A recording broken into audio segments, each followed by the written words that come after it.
Mais toi, tu es une blogueuse parce que tu étais une sale petite bêche qui se promenait ici à Paris. Évidemment, tu as oublié? Quand tu buvais dans le restant des verres des gens là, quand tu prenais restant golo des verres des gens et puis tu buvais dedans là, tu as oublié? Tu partageais une bière avec 3, 4 filles en même temps. Tu as oublié ça? Toi, tu n'es qu'une personne sortie de nulle part. Je vais te dire une chose. Lorsqu'on vient occuper la place que tu occupes en Côte d'Ivoire, c'est un échec. Lorsqu'on se bat, on paye plus de 1 500 000 francs CFA. Pour aller en France, on galère là-bas. Au lieu de sortir comme une lionne, on revient dardard en Côte d'Ivoire pour devenir quoi? Une petite animatrice de dernière classe. Alors que ce qui t'a révélé au monde entier, c'est ta comédie. Ce qui a plu aux gens. Apparemment, Dieu avait récompensé ta souffrance. Voyant que tu étais obligé de te faire la paix dans tous les coins. Parce que tu es une lélé, ça tu le sais. Tout le monde le sait d'ailleurs. Ce n'est pas un secret de polichinelle. Tu es une lélé. Après, t'être fait par des filles sales à Paris. Jusqu'à ce qu'une d'entre elles aille un peu loin. Mais sinon, tu sais que c'est avec ces filles-là que tu te promenais à Paris. C'est avec qui tu te promenais. Tu faisais quoi à Paris? Tu vivais de quoi? Tu avais toujours un petit sac au dos sale là, crasseux là, sans marque là. Ça avait ça te baladait. Et c'est toi qui vas venir en Côte d'Ivoire et tu vas manquer du respect aux gens. Et comme tu es hypocrite dans l'âme et dans le sang, tu vas faire croire que non, comme si c'était rien quoi. Il faut apprendre à respecter des gens qui peuvent te nourrir. Il faut apprendre parce que tu n'es rien, tu n'as jamais rien été et tu n'es toujours rien. Parce que quand on parle ici sur les réseaux sociaux, quand tu veux parler des gens, commence d'abord par nous expliquer qui est ton père, qui est ta mère, d'où tu viens. Parce que ici, on a vu sur Internet, hein, toi seul tu es ivoirienne, toi seul tu es djoula, toi seul tu es je ne sais quoi, bété, toi seul tu es sénégalaise, toi seul tu es chinoise, il reste un peu, tu vas devenir japonaise. Si tu n'es pas devenue déjà japonaise, tu as plein d'ethnies et finalement on ne sait plus qui tu es. Le jour où tu mets pied au Sénégal, tu es sénégalaise. Le jour où tu mets pied au Burkina, tu es burkinabé. Toi seul, tu es en train de te pavader partout parce que tu cherches tes origines. Mais ce n'est pas de la bonne façon. Tu cherches tes origines, va faire ton test d'ADN, ça te dira où sont tes origines. C'est ce que tous les Américains font. Tu crois que tu es plus intelligent que qui? Tu vas jouer à ce jeu-là, venir là, donner l'opportunité à tes camarades crasseux là, comme lui qui a la tête, on dirait un chien boxeur là. Lui là, chose comme Hassan Hayek, avec sa tête là, ses joues qui sont tombées comme ça, on dirait bulldog là. Et vous allez vous mettre là sur les plateformes là, en train de critiquer des gens que vous n'égalez même pas. Vous êtes en Côte d'Ivoire là. Quelqu'un qui a réussi en Côte d'Ivoire et quelqu'un qui a réussi aux États-Unis, vous pouvez les comparer. Lui, il s'est battu toute sa vie jusqu'à Babel est devenue blanche. Un gars qui a plus de 60 ans, c'est maintenant, au moment où il a des petits enfants là, c'est maintenant qu'il a eu un restaurant dans sa vie et il est content. Un Libanais. Et comment il a eu le restaurant? Après avoir fait croire aux gens que lui, il aide les gens et que les gens ont cotisé un peu d'argent, les gens de RGP ont cotisé un peu d'argent pour lui donner des temps. Donc il fait je retiens, jusqu'à avec ça qu'il a eu le restaurant. Et c'est vous là qui venez vous asseoir là, pendant que des braves personnes vivent à la sueur de leur front. Vous allez venir vous asseoir là pour manquer du respect aux gens, alors que vous tous, vous n'avez aucun passé ni un avenir. Vous n'avez pas de passé, vous n'avez pas de présent, vous n'avez pas d'avenir. Toi, Evidero, tu te vois comment dans 5 ans? Comment tu te vois? Une émission qui sera fermée dans 5 ans, et il ne restera plus rien de toi. Voilà comment moi je te vois. Maintenant, il faut me dire le contraire. Voilà comment je te vois. Tu dis que tu as eu séjour français, mais va t'asseoir en France, parce que quand on a le séjour français, il faut qu'on contribue, tu dois payer des taxes en France. Va t'asseoir en France, on va voir. Une malpropre comme ça, saleté comme ça, dur comme ça, tu es dur de partout, on dirait, on dirait crabe poilu, et c'est toi qui vas venir, tu vas merder les gens, manquer de respect aux gens. Tu crois qu'on est la même chose? Ou bien ta télévision, ce que vous avez mis dedans, ça coûte combien? À part les caméras qui coûtent cher. C'est combien même vous avez mis dedans?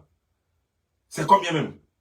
C'est combien vous avez mis dans le studio, appartement, vous avez mis jeu de lumière, les trucs là, puis vous êtes en train de faire vos conneries là. C'est quoi? À part les caméras, je me demande même si ce sont des caméras vraiment professionnelles, genre Netflix. Parce que je vous là, jamais quand vous faites vos émissions, là, on ne vous voit jamais poster sur Netflix. Hein. Pourtant, il y a des comédiens. Il y a des comédiens ici, comme les Chris Rock là, qui publient simplement leur one-man show, qui publient ça sur Netflix. Mais vous là, vous faites des télévisions en Côte d'Ivoire et on ne vous voit jamais publier ça sur Netflix. Ça veut dire que vous n'avez même pas les caméras adéquates. Il n'y a même pas une seule caméra même qui coûte 5 millions dedans. 5 000 $. Pourquoi même pas parler de 5 millions? Il n'y a même pas une caméra qui coûte 5 millions dedans. Parce que les caméras de Netflix, là, les caméras acceptées par Netflix, c'est les caméras qui coûtent cher. C'est les caméras qui coûtent cher. Et c'est vous qui êtes là en train d'emmerder les gens. Vous dont on ne peut même pas regarder les émissions parce qu'on regarde l'émission aujourd'hui. Quand on la regarde 2 semaines plus tard, l'image a changé parce que vous avez du mauvais matériel. Et c'est vous qui allez venir emmerder les gens ici que j'ai réussi. Parce que vous êtes dans des coins de télévision. Parce que vous êtes vu à la télévision. Avant vous, beaucoup étaient vus à la télévision. Ils sont devenus quoi? Didier Bléou, il faisait la une. Les tempos, les trucs. Il y a les Barthélémy Nabo. Ils sont devenus quoi aujourd'hui? Rien. Les Barthélémy Nabo sont rien devenus. Les Didier Bléou sont rien devenus, à part devenir directeur de RTI. Regardez tous ceux qui ont servi déjà à la RTI là-bas. Là. Et puis dites-moi un seul qui roule dans une Bentley ou bien une Rolls-Royce. Tous les animateurs, depuis nous sommes nés, qui ont fait la une de la RTI, qui ont fait le bonheur de la RTI, de la télévision ivoirienne jusqu'à aujourd'hui. Dites-moi un seul qui roule, ne serait-ce que dans une Maserati. Ne serait-ce que dans une Range Rover même. Ne serait-ce que même dans une, comment dire, une Tesla. Ou une Bentley, une Rolls-Royce, aucun. Parce que vous n'avez rien. Ah, ok. Les animateurs en France et ici, aux États-Unis, c'est les gens qui roulent dans ce genre de voiture-là. Les animateurs à la retraite, qui ont fait de l'argent, c'est eux qui roulent dans ce genre de voiture. Tu vois leur maison, tu restes tranquille. Vous êtes encore des caniveaux et c'est vous qui voulez parler aux gens. Ce qui est bizarre dans tout ça, c'est que vous avez bien la possibilité de vous asseoir et raconter votre vie. Et ça va faire marcher vos émissions. Non, vous laissez ça. Hein. Et puis c'est de la vie des gens que vous voulez parler. Toi, une vidéo, par exemple, quand on va prendre ta vie, tout ce que tu as vécu en France, avant même de partir en France, la façon dont tu te faisais pinailler en Côte d'Ivoire, et la façon dont tu te fais pinailler par garçons et puis femmes dans Paris, là.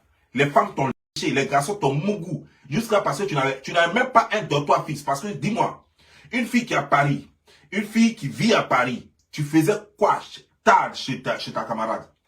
Quand même tu sors et puis tu bois, quand tu as fini de boire, toi tu t'en te coucher chez ton gars ou soit tu t'en te coucher chez toi.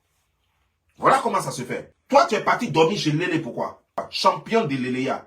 Elle-même là, jusqu'à sa langue là, il y a griffe dessus. C'est-à-dire qu'il y a écaille dessus tellement elle est championne de Lélé.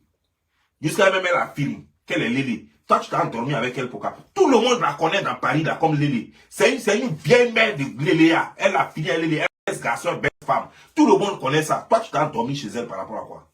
Que non, j'ai dormi là-bas, même à pas touché. Donc, toi, tu vas dormir. C'est comment même tu as vu et puis tu allais dormir. Moi, c'est ça. Ce qui s'est passé là-bas, ça m'intéresse pas. Mais c'est à quoi tu as pensé et puis tu allais dormir là-bas. Ça, c'est ce qui m'intéresse. Tu vas aller dormir chez une Lélé. Par rapport à quoi? Même si elle t'a pas touché. Mais c'est la preuve que tu es une Lélé. Même si elle t'a pas touché, tu t'es endormi chez une Lélé, c'est que tu es une Lélé. Donc même si c'est pas vrai ce qu'elle a dit, ce que ça s'est passé là-bas, même si c'est pas vrai, beaucoup vont croire que c'est vrai parce que tu es allé dormir chez une Lélé, parce que toi-même tu étais Lélé. Une Lélé qui va dormir chez une Lélé, qu'est-ce qu'elle espère? Qu'est-ce qui va se passer? Une hétéro qui vient dormir chez Bob Lee, qu'est-ce qui va arriver? Mais elle te mougou. Toi tu es hétéro, moi je suis hétéro. Tu viens dormir chez moi, tu es femme, tu viens dormir chez moi. Il va se passer, ce qui va arriver. Ça va pas quelque part. Ça va aller où? Toi, tu t'en vas dormir chez Lélé. Donc, tu as tellement d'histoires à raconter, mais tu ne racontes pas ça. Pourtant, ton émission, là, tu devrais ouvrir ça. Tu es allé en France. Tu dis, tu cherches papier. Tu allais dire qu'Alassane est criminel. Tu allais dire que la femme d'Alassane est criminelle. Tu allais dire que le RDS sont criminels, qu'ils ont tué ton mari qui était gendarme. Viens nous dire le nom de ton mari qui était gendarme à Côte d'Ivoire, là. Et puis, tu allais demander réfugié, là. Statut de réfugié, là. Faut nous venir nous dire. Comment il s'appelle? Il était de quelle ethnie? Il travaillait dans quel, comment dire, quel escadron? Je sais pas comment ils appellent le truc là. Il travaillait où? Il était à Koumassi, il était gendarme au camp de Koumassi, il était où? Ou bien il était au Toit Rouge, il était où? Faut venir nous dire. Petite menteuse là. Tu passes ton temps à mentir matin, midi, soir, et puis c'est toi qui es là. Tu vas parler aux gens. Toi, tu vas dire quoi à quelqu'un? Quel gendarme ça qui travaille dans Côte d'Ivoire? Et puis toi, tu t'es marié, et puis nous, on ne sait pas. On ne connaît pas son ethnie. On ne sait pas où il travaille. Et puis personne n'en parle dans Côte d'Ivoire. Seulement ton mariage a eu lieu seulement en France, apparemment. C'est-à-dire que tout Paris est au courant, tout gouvernement français est au courant, toutes les ONG sont au courant que toi tu t'es marié à gendarme, mais Côte d'Ivoire même n'est pas au courant que toi tu t'es marié à gendarme. Ta famille n'est même pas au courant que Côte d'Ivoire, que tu étais marié à gendarme. Ta famille n'est même pas au courant que tu avais enfant avec gendarme. Mais tout le monde savait ça. Jusqu'à Alassane l'a tué, jusqu'à Konkoubaï tué, jusqu'à Maître Bakako l'a tué, en un mot, jusqu'à RDL l'a tué, mais personne n'est au courant que toi tu t'es marié. Si tu prends ton histoire et puis tu racontes combien de fois tu as voulu avoir des faux papiers en France, et puis ça a échoué, ça c'est une histoire que tu peux bien raconter. Combien de fois la vie est dure en France, comment on travaille dans le noir, comment tout ce que tu as fait en France, comment tu es devenu lélé, tout ça, c'est des choses que tu peux expliquer sur ta page, et puis ça va faire de boum, tout le monde va en parler. Tu cherches des sujets, pourtant tu as des sujets. Toi-même, tu fais des sujets. Hassan Hayek, bizarrement, ça a plus de 60 ans là que nous on l'a connu. Hassan Hayek, il devait commencer avec son visage, on dirait bulldog là, on dirait marmite là. Il devait commencer par nous dire comment même depuis il est venu en Côte d'Ivoire, comment ça se fait que toi tu es venu en Côte d'Ivoire, je ne sais même pas s'il est né en Côte d'Ivoire, mais toi tu es venu en Côte d'Ivoire depuis que tu es petit. Tu n'as pas une nationalité d'Ivoire, ça a plus de 60 ans là que tu demandes maintenant nationalité sur Internet. Parce que tu es devenu populaire, tu demandes à plus de 60 ans. C'est maintenant que tu demandes nationalité. Tes frères n'ont pas de nationalité, personne n'a de nationalité dans ta famille. Et pourtant, tu t'es toujours fait passer pour Ivoirien. Mais voilà des histoires que vous devez raconter. Comment vous êtes quitté au Liban et puis vous êtes venu en Côte d'Ivoire? Quels sont les boulots que vous avez fait en Côte d'Ivoire? Comment vous avez réuni les Ivoiriens? Comment ça se fait que toi, Hassan Hayek, ni ta nièce, ni ta cousine, ni ta soeur, personne n'est marié à Ivoirien? Pourquoi tes soeurs ne sont pas mariées à Ivoiriens? Pourquoi tes cousines ne sont jamais mariées à un Ivoirien? Pourquoi tes nièces ne sont pas mariées à Ivoiriens? Ça, c'est des histoires que vous pouvez raconter. Quel est le racisme dans les familles libanaises? Voilà des choses dont il faut parler. Vous avez tellement de choses à dire sur les plateaux de télévision. Vous laissez ça et puis vous cherchez des sujets pour dénigrer les gens. Vous dénigrez Vital. Vital au moins, c'est vrai, même si elle ne sait pas chanter, elle essaie quand même d'atteindre un but. Elle a aimé un métier, elle peut changer de métier. Elle pourrait se prostituer comme tout le monde. C'est vrai que peut-être elle veut le faire autrement. Mais au moins, elle a le courage de dire, je vais avancer.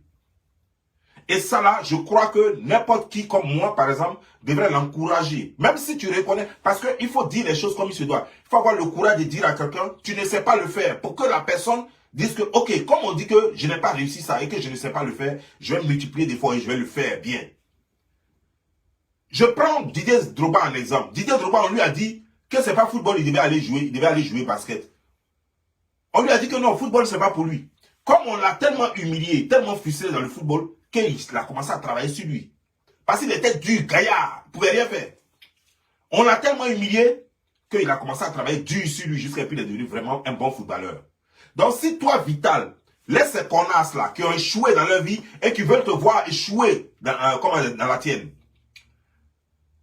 la seule chose que tu dois faire, accepte que les gens te disent que tu ne sais pas chanter. Dès que tu le fais déjà, c'est un grand pas en avant. Chaque fois que tu vas te plaindre, les gens vont te retarder parce que chaque fois que tu dois te plaindre, ta colère va t'empêcher de voir les choses comme il se doit. Accepte que tu ne sais pas chanter. Et toi-même, tu sais que tu ne sais pas chanter. Donc, il faut accepter ça d'abord. Lorsque tu auras accepté ça, je vais te dire, d'ici 2 ans, tu deviendras une meilleure chanteuse. Si tu y mets les moyens, si tu fais tout, si tu vois les gens comme les David Tayo, tu vois comment il faut faire. Si tu travailles là-dessus dur, parce que il y a des gens qui sont nés avec des talents, et il y a des gens qui ne sont pas nés avec des talents. Ceux qui sont nés avec des talents, c'est plus facile pour eux. Ceux qui ne sont pas nés avec ce talent-là peuvent devenir cela lorsqu'ils y travaillent. Si elle fait des efforts, il faut qu'elle continue de faire des efforts.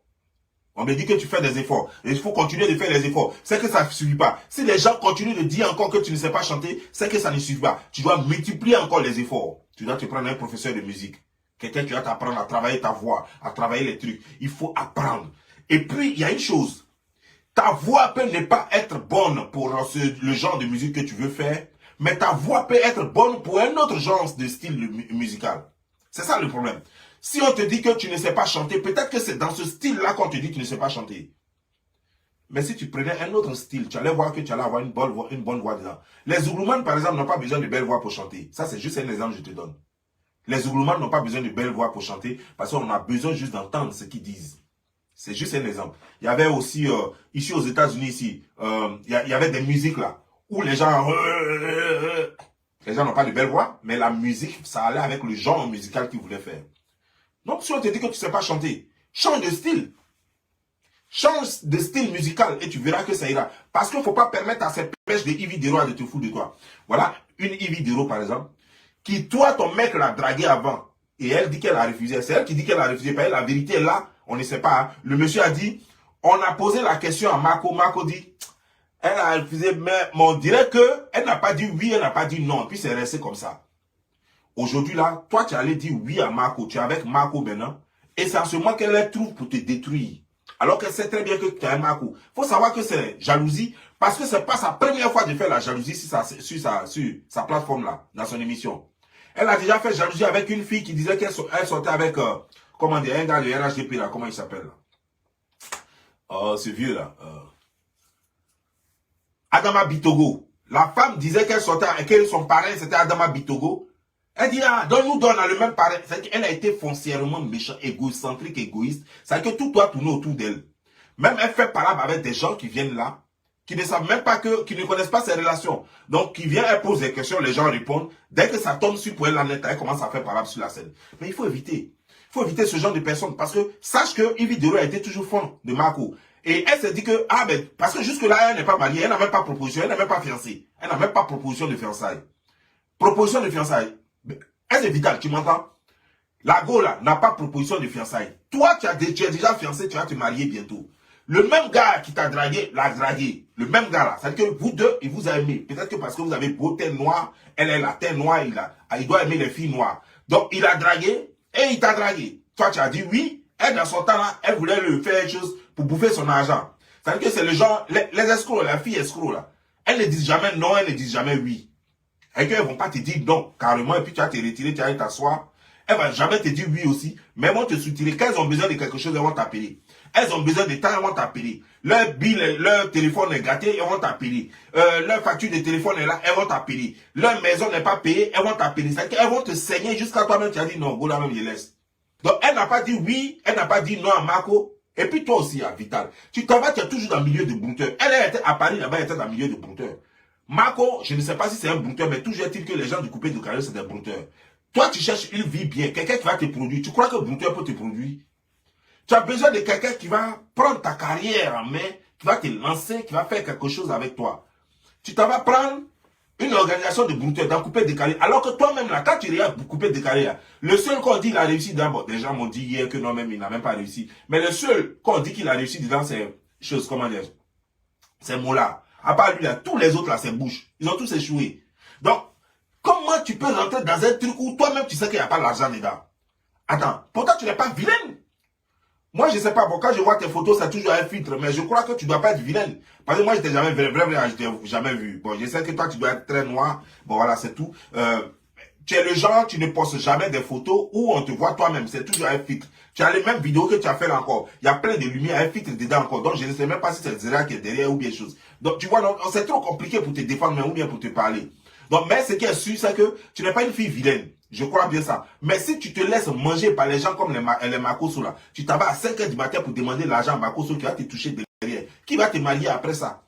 Qui va te marier après ça? Il faut faire très attention à ce que tu fais. Faut pas aller sortir avec les gens comme Makoso. Ah, comme Makoso comme ça. Quand tu regardes son visage comme ça, on dirait souris musarelle.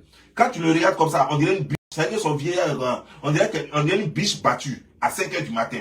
Lui là, tu t'en le voir à 5 h du matin pour te donner l'argent. Alors que lui-même là, lui il cherche rien à être torche. C'est-à-dire que 5 h du matin, avant que toi tu n'arrives là, son pambasson est tendu comme ça. Son pambasson est en train de battre comme ça. Il a attaché serviette. Il ne peut même pas porter ses livres. Parce qu'il sait que tu viens prendre l'argent à 5 h du matin. Et il vient gardement s'asseoir sur les antennes pour dire que toi, tu es venu chercher l'argent à 5 h du matin chez lui. Tous les Ivoiriens ont compris ce qui s'est passé à 5 h du matin. Parce que même ton créancier ne peut pas passer à 5 h du matin pour prendre l'argent. C'est l'argent de funérailles seulement on peut passer à 5 h du matin pour prendre. Sinon, il n'y a pas quelqu'un qui peut aller chez son ami pour prendre l'argent à 5 h du matin. Et si toi, tu es parti chez Makoso à 5 h du matin pour prendre l'argent, ça veut dire ce que ça veut dire. Ça veut dire que ce n'est pas l'argent que tu es allé chercher. Tu sais ce que tu es allé chercher. Tu étais tellement serré parce que il y a quel problème tu peux régler à 5 h du matin à Abidjan? C'est quel problème tu peux régler à 5 h du matin à Abidjan? C'est quel problème on règle à 6 h du matin? Les problèmes commencent à se régler à 7 h, 8 h. Et toi, tu t'en vas chercher l'argent à 5 h du matin. Ça veut dire que il faut que tu prennes l'argent à 5 h du matin, le temps de taper les 1 heure du bésodrome. Et puis, jusqu'à 6 h du matin, 6 h du matin, le temps d'arriver à la maison, il est 7 h du matin. Le propriétaire de maison va venir taper à la porte 7 h du matin pour que tu lui donnes son argent. Faites très attention. Faites très attention, parce qu'il y a des gens dans la vie qu'il faut éviter, avec qui il ne faut jamais sortir. Les gens comme Makoso, par exemple, il ne faut jamais sortir à lui payer. Il risque de venir un jour sur Internet ici pour te dire d'abord, il t'a mougou, et il va dire comment il t'a mougou. Tu vois, donc, nous, on n'allait jamais savoir que Makoso t'a mougou s'il n'était pas venu sur les antennes pour dire que tu lui as demandé de l'argent et que tu es venu me prendre l'argent à 5 h du matin chez lui. Est-ce que ça, un être normal, responsable, peut dire ce genre de truc? Et tu es avec un homme, en ce moment-là. C'est pourquoi je dis que les gens de couper décalé, c'est-à-dire que c'est des gens qui sont nés après la honte. Parce que moi, Bob Lee, moi, Gilles, je ne peux pas prendre une femme. Quand quelqu'un dit qu'elle est venue chez lui à 5 heures du matin pour prendre l'argent, tout le monde a compris qu'elle est venue chez lui. Et puis moi, je vais prendre ça, et puis il a dit qu'elle fait sérieux. J'ai fait quel sérieux? Il y a allé où avec ça? J'ai parti où avec ça? Moi, non, moi, je peux pas coucher avec une femme. C'est-à-dire que faire du sérieux, je peux coucher, mais je ne peux pas faire du sérieux avec une femme qu'une star déjà, avec une star, c'est déjà amusé avec. Marcos est très connu. Marcos a baisé ta femme, c'est que toi-même, c'est pas la peine de te cacher. Je peux, même le menuisier d'à côté, le boutiquier d'à côté peut baiser ma femme, je peux encore l'épouser. C'est que le menuisier d'à côté peut baiser une fille, après je peux la rencontrer, l'épouser. Mais une star qui a attiré ma fille, mais tout le monde sait. Tout le monde va savoir qui a baisé ça. Et ça, moi, je ne peux pas accepter ça. Moi, je ne veux pas que tout le monde sache qui a baisé ma femme. C'est vrai, c'est pas moi qui ai déménagé. Je sais qu'il y a des gens qui ont baisé ça. Mais je ne veux pas que tout le monde sache qui a baisé ça. Alors que vous là-haut, des gens vous baisez et puis viennent dire sur les radios, sur les télévisions, que non, moi, j'ai baisé celle-là. Celle-là est venue chercher l'argent chez moi. Ça, c'est des gâtés, non. Donc, arrête ça. Celle-là, elle est jalouse de toi. Yves Dero est jalouse de toi, clairement. Elle voudrait avoir Marco, pas pour l'épouser, hein, pour l'escroquer, parce qu'elle, là, elle n'a pas envie réellement de se marier. Ou alors, elle a envie de se marier, mais ça ne vient pas. Donc, ils disent que ça bouge sans. Vrai ou faux, je ne sais pas. Voilà. Mais toujours est-il que ces mollets sont un peu trop durs. Elle est un peu trop, ça dit que courte, c'est dodu.